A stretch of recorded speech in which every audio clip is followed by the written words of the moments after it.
আসসালামু আলাইকুম, সবাই কেমন আছেন? আশা করি সবাই অনেক ভালো আছেন।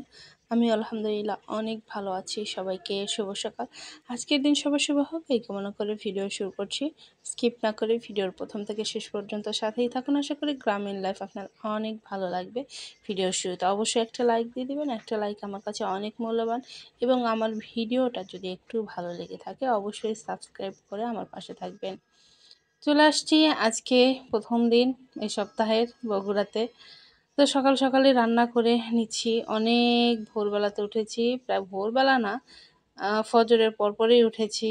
প্রায় ৫টার সময় উঠেছি। উঠেই রান্নাবান্না শেষ করেছি। মাছ রান্না করলাম, তারপরে একটু ভাজি করলাম, লাউ ভাজি করলাম। তো সেগুলো ক্যামেরা বন্দি করে রেখেছিলাম, ভিডিও করে রেখেছিলাম। কী কারণে কীরকমভাবে আমি ডিলিট করে ফেলেছি, এরকম প্রায়শই আমার হয়ে যায়। একটা ডিলিট করতে গিয়ে আরেকটা ডিলিট করে ফেলি। আমার পরে এত মন খারাপ হয়ে যায়, পরে যে আমি ভিডিও কী দিব সেটাই খুঁজে পাই না। ডিলিট করে দেওয়ার পরে তখন পস্তাতে হয়। আমি বুঝেই উঠি নাই যে আমি কিভাবে ডিলিট করে দিলাম। পরে মনে হয় তো আমি তো ভুল করে বোধহয় ওটা ডিলিট করেই ফেলেছি।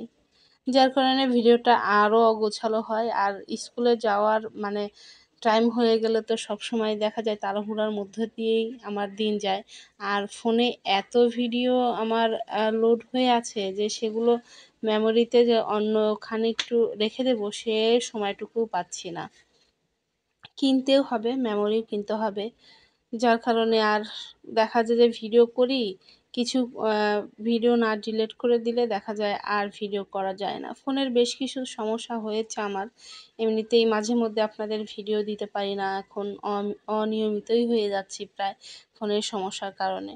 তো সময় করে ফোনেরটাও ঠিক করতে হবে। এদিকে ছোট ভাইয়ের কাছে যাব, ছোট ভাই বলল যে তুমি আসো, আসলে ফোনটা ডিলিট করে সারতে হবে। কিছু সমস্যা দেখা দিয়েছে তোমার ফোনে, যার কারণে ভিডিও করতে, এডিটিং করতে সমস্যা হচ্ছে।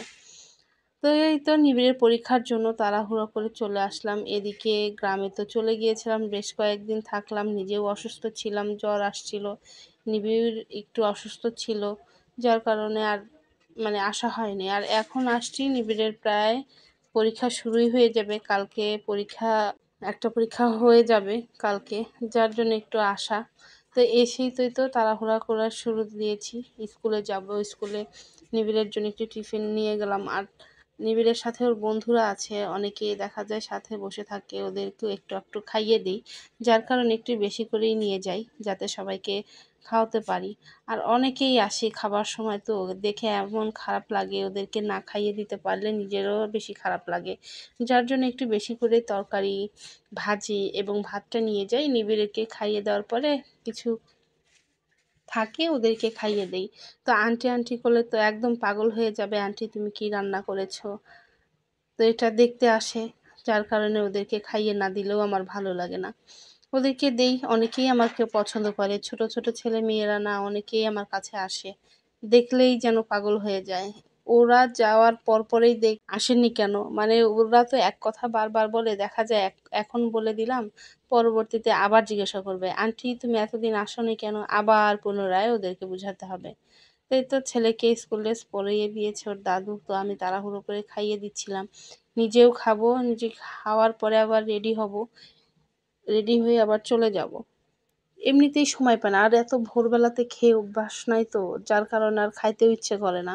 আর স্কুলে যাওয়ার পরে এমন ক্ষুধা লাগে যে ওইখানেও খাইতে ইচ্ছে করে না। সবার মধ্যে যে বের করে একটু বসে থেকে খাবো, অনেকেই আছে, অনেক অভিভাবক আছে ওখানে, সবাই বসে থেকে খাওয়া দাওয়া করেন, আমিও মাঝে মাঝে করি। কিন্তু আমার না অত ভিড়ের মধ্যে নিবিড়কে খাইয়ে দেওয়ার পরে দেখা যায় নিবিড়ের ক্লাসে না গেলেও হয় না, কারণ ওর কি প্রশ্ন লিখলো, কি খাতা লিখে নিয়ে আসলো, সেগুলো দেখতে দেখতেই অনেকটা সময় লেগে যায়, যার কারণে অনেক সময় আমি খাইতে পারি না। আর আজকে তো একটু ব্যস্তই থাকবো স্কুলে গিয়ে, কারণ নিবিড়ের কিছু পরীক্ষা আছে, সেটা নিয়ে আসতে হবে। এ কদিন স্কুলে না যাওয়ার কারণে অনেক কিছুইও মিস করেছে, তো সেগুলো একটু সবার খাতা নিয়ে দেখতে হবে, কি অবস্থা, কীরকম করে পড়িয়েছে টিচার, কিভাবে প্রশ্নটা আসবে। এই তো নিবিড়কে নিয়ে বের হয়ে যাচ্ছি। নিবিড়ের শরীরটাও ভালো যাচ্ছে না। ওর কিছু মেডিসিন দিয়েছে ডাক্তার। সেগুলো খাওয়ার পরে যেন নিবিড় মানে ঝিমোচ্ছে, এক জায়গায় দাঁড়িয়ে থেকে বসে থাকছে তো থাকছেই। আবার ওর যে আগের মতো যে হাইপার মানে চঞ্চলতা সেগুলো নাই। তো মাঝে তো আপনাদের বলেছিলাম ঈদের মধ্যে প্রায় রোজার মধ্যে ওর এমন অবস্থা হয়ে গিয়েছিল যে ওকে ধরে রাখাই কঠিন হয়ে গিয়েছিল। রাত-দিন আমার সমান হয়ে গিয়েছিল। সবসময় রাত্রেবেলায় ঘর থেকে ও ঘর, ও ঘর থেকে ও ঘর। সারারাত আমরা কেউ ঘুমাইতে পারিনি। মানে সারারাত আমরা জাগনা ছিলাম। আমাদের গত ঈদটা যে কীভাবে গেছে একমাত্র আল্লাহ ছাড়া কেউ জানে না। মানে আমি কান্নাই করেছি। ও কদিন একে তো ঘুম হয়নি, তারপরে শরীরটা খুবই খারাপ। আর ঘুম না হলে তো আরও শরীর খারাপ করে। নিবিড় এদিকে ঘুমায় না। বাড়ির সবাই যেন একদম অশান্তিতে মানে কী যে অবস্থা হয়েছিল সেটার ভাষায় প্রকাশ করতে পারবো না। তো সে কথা মনে হলে তো মাথা ঘুরে যায় আমার, যে নিবিড় যদি আবার একই রকম অবস্থা হয় তো আবার অবস্থা খারাপ হয়ে যাবে। যার জন্য ডাক্তার যে মেডিসিনগুলো দিচ্ছে সেগুলোই খাওয়ানোর উপরেই আছি। আল্লাহ দিলে যে একটু ভালো যদি করে, আল্লাহর যে ডাক্তারটা দেখাচ্ছিস মাশাআল্লাহ সে অনেক সুন্দর, অনেকভাবে সে দেখাচ্ছে। তাই তো অলরেডি আমরা স্কুলে চলে আসছি। নিবিড় ক্লাসে চলে গেছে উপরতলাতে। তো আমরা ২য় তলা আছি। আর নিচতলাতে এখনও আরেকটা ফ্লোর আছে। তো আমরা ২য় তলা আছি। উপরের দিকে আর মানে অভিভাবকদের আর ওইভাবে যেতে দিচ্ছে না। যার কারণে উপর থেকে নিচে আসলাম। আর নিবিড়ের ওইখানে উপরে যদি থাকি, বারবার নিবিড় বলবে যে, "আম্মু আমার কাছে আসো, আমার কাছে বসো।" অমনোযোগী হয়ে যায়। অনেক সময় আমি গেলে পরে, আমি কখন যাই ক্লাসের শেষ সময়টায় যাই। প্রায় ৫ মিনিট ৭ মিনিট আছে এরকম সময় যাই। যেয়ে দেখে আসি যে ও কীভাবে লিখলো আর কী প্রশ্ন দিয়েছে। বাসায় যেয়ে কীভাবে পড়াবো। তো এই তো ক্লাস শেষ করে সোজা বাসে উঠে গেল নিবিড়।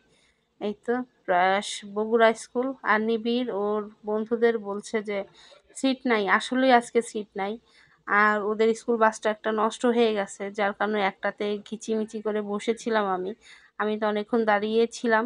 তো মাঝে, মাঝে রাস্তার মাঝখানে তো অনেকেই নেমে যায়। ২-১ টা সিট খালি থাকলে দেখা যায় ওখানেই বসে পড়ি। তো ২-১ টা সিট পেলাম। একটাতে নিবিড়কে বসিয়ে দিয়েছি আর একটাতে আমি বসে চলে আসলাম। এই তো অলরেডি চলে আসছি।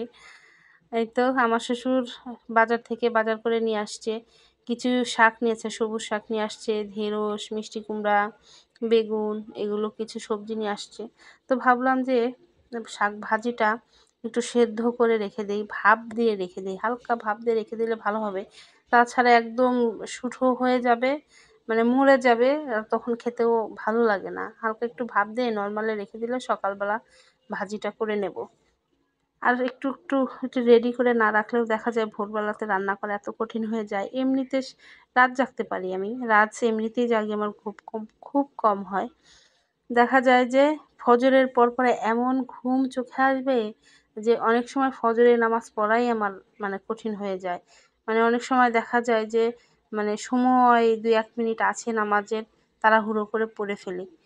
এত ঘুম চলে আসে। আবার দেখা যায় প্রায়শই আমি ফজরের বেশিরভাগ সময় ফজরের আজান দিবে, হাজার ঘুম আসি, ফজরের আজান দিলেই আমার কানে চলে আসবে।